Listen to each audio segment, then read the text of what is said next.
বেলকুচিতে পানি উন্নয়ন বোর্ডের উচ্ছেদ অভিযানে ১৬২টি অবৈধ স্থাপনা গুড়িয়ে দেওয়া হয়। সিরাজগঞ্জের বেলকুচি থেকে আশিকুল ইসলামের পাঠানো তথ্য ও ভিডিওচিত্রে দেখুন বিস্তারিত। সিরাজগঞ্জের বেলকুচিতে পানি উন্নয়ন বোর্ডের পাউব জমিতে গড়ে ওঠা অবৈধ স্থাপনগুলোর বিরুদ্ধে উচ্ছেদ অভিযান পরিচালনা করা হয়েছে। আজ বুধবার ৬ আগস্ট সকাল ৯টা থেকে শুরু হওয়া এই অভিযানে প্রায় ১৬২টি অবৈধ দোকান ও স্থাপনা গুড়িয়ে দেওয়া হয়।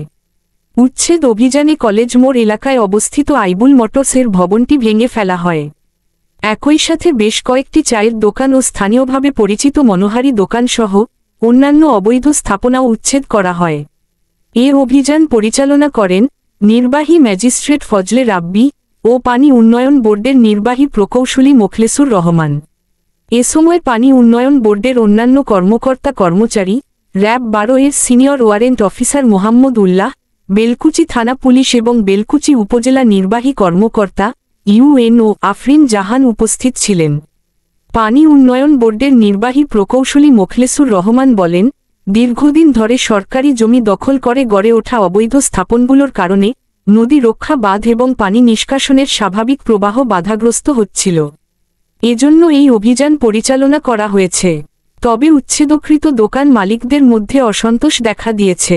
ইমন ট্রেডার্সের মালিক অভিযোগ করে বলেন, আমার দোকান মাত্র ১ ফুট সরকারি জমিতে ছিল, কিন্তু অর্ধেকেরও বেশি অংশ ভেঙে ফেলা হয়েছে।